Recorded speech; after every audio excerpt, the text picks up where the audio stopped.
泰坦监控芯片无法恢复，这份责任还需有人传递下去。磁带为什么不愿摧毁厕所的真相揭开，两个基地相继炸锅，音响与磁带，电视与监控，联盟实力一分为二，追击厕所科学家突袭行动开始，为了泰坦监控。Hey guys, PJ man here， 欢迎收看我的频道。上期我们看了4到5集，这次就来看第6集。这集是目前单集时长最长的，内容涉及的也比较多，请大家在看的同时能多多发言。如果觉得不错的话，可以点个小赞哟。故事开始就是红内山音响人正在率领一众音响人清理着某处的厕所，这应该是双鼻音响，但从它的外观也就是音响没有发光，不难看出这可能是之前的双鼻音响，说明此事发生的时间不是现在的时间，回忆无疑了。厕所科学家操作着面前的一切，不久后数道黑暗爆出，G-Tut 也跟了上来，二话不说直接激光发射，双鼻音响因此被击飞出去。他艰难撑起眼，看着这些更加强大的厕所如何一步一步的摧毁音响人而无能为力。事实证明，单个阵营无法抗衡厕所，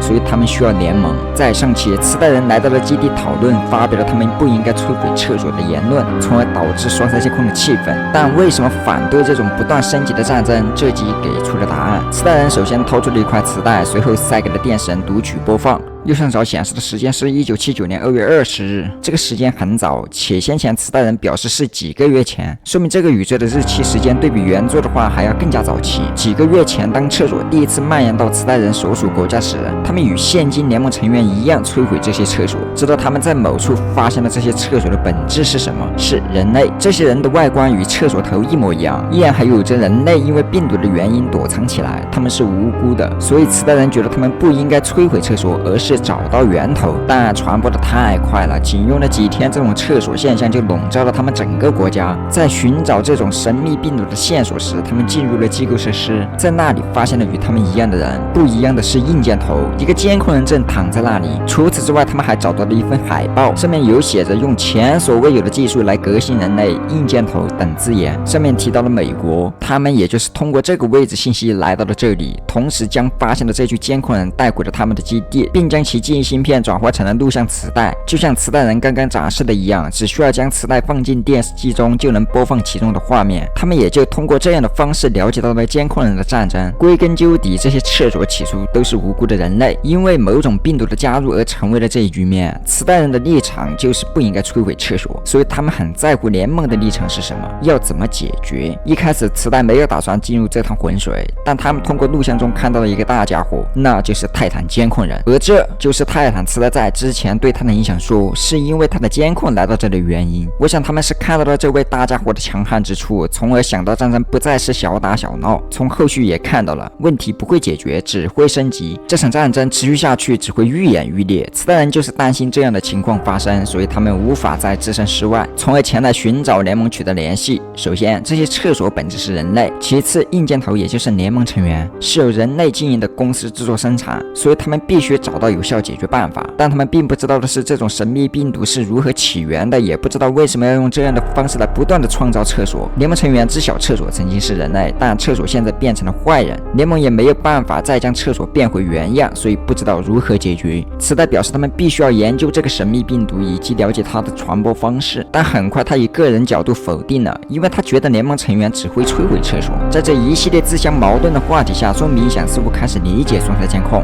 这简直是无稽之谈，以至于我想这里可能指的是泰坦监控。此时警报声传来，所有人掏出了平板，上方写着重要消息，外面见。这个平板后方的背景板是双塞监控第5集拾取的文件，看样子重要内容就是这个了。接着所有人开始离开这个房间，只有双鼻音响人裹足不前。女音响提醒：嘿，刀哥，你怎么不走？双鼻音响看着磁带又与电视人交流，似乎还在尝试希望其他人能认可他们的想法。双鼻音响发问女音响：为什么我们这么绝望？女音响表示监控人可能是因为泰坦监控的离去而感到愤怒。我想这里可能还有另一层意思，监控人不妥协磁带的想法，但不代表全部。或许双鼻音响是被这看不到头的战争而感到绝望，继续战斗下去肯定会继续上演生死，但这些也不是他一个人能决定的。磁带还在与电视交谈，他表示监控人完全将这件事引向了错误的方向，即使将地球上40亿厕所全部消灭，然后呢？但正如先前女音响所说，监控人可能是因为战斗中失去了泰坦影响而愤怒，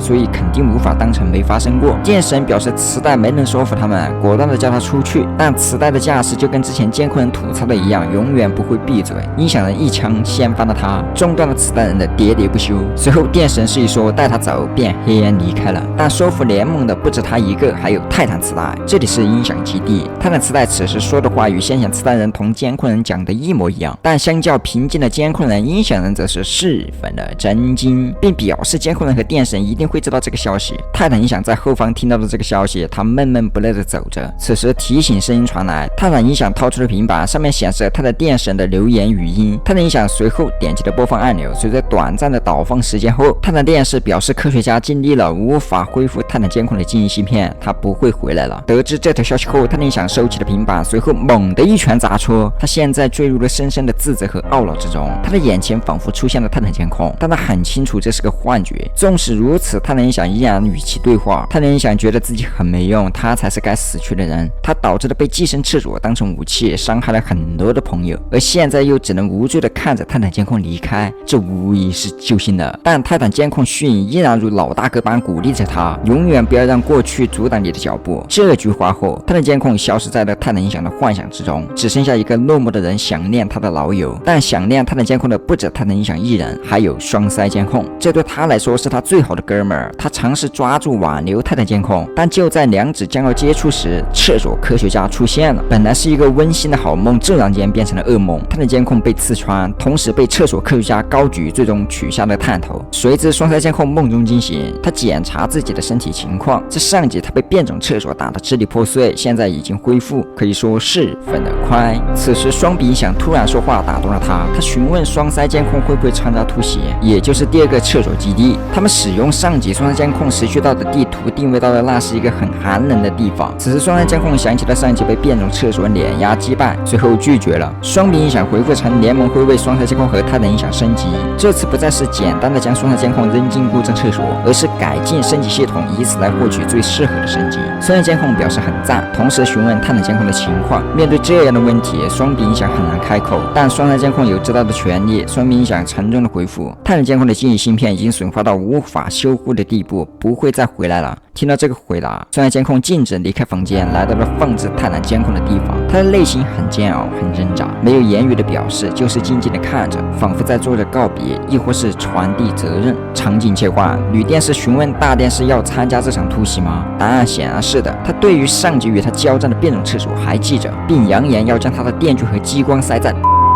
来到基地外部，大军集结待命。此时，他的电视显示器开始播放画面，露天大荧幕沉浸式体验。画面给到了一位监控人，从他的话语中可以得知，双腮监控带回的地图标注了厕所的基地，但遗憾的是，厕所已经秘密撤离了这个位置。不过，这张图除了不久前联盟发现的第1个基地外，假设沿着这条线走，可能会到达第2个厕所基地。他们猜测这可能是厕所科学家逃亡的地方，也就是位于俄罗斯西伯利亚，是个很北方的位置。目前季节也处于冬季，环境气温10分寒冷，这不利于机械躯体的联盟成员行动，所以需要携带保暖衣来防止系统结冰。同时还表示了泰坦音响正在升级，所以在这次行动中只有泰坦电视1位泰坦，任务10分的艰巨。这名监控人还表示，音响人拒绝参加这场突袭，音响人认为摧毁厕所是错误的，想必是因为泰坦磁带而改变了态度，对此引起了一众监控人的热议。随着音响人的退出，现在的责任就落在了监控人和电视人身上，但他们没有因此而改变计划，对于这场突袭联盟势在必得。接着所有人都在为这场战斗做着准备，带上了武器，佩戴了护目镜、耳机，以及穿上了厚厚的衣服。等他们做好这一切准备后，将在今晚集体开拔。双鼻音响也在行列之中，双眼监控前来送行，他嘱咐双鼻音响在外注意安全，记得照顾好自己。对于这一幕，双鼻音响觉得双眼监控的性格变了，或许这与泰坦监控的原因有关，他不想再又失去一个朋友，所以很重视眼前的人。双鼻音响安慰着表示别担心，他会亲手找到并杀死厕所科学家，但这又何尝不是双腮监控的心中所愿？或者说没有哪个人不是这样想，他们击掌为誓，为了泰坦监控。本集完，这集解释了为什么不摧毁厕所的话题，用了大量文献起来补充之前的伏笔，以及接下来的故事变得更加明朗，那就是联盟将前往对于机械躯体不利的北方，找寻第二个基地来揪出厕所科学家。你也可以将你的想法写在评论区。好了，这便是本期的视频内容了。如果你喜欢的话，记得不要忘记点赞关注。我是皮斯曼，我们下个视频再见。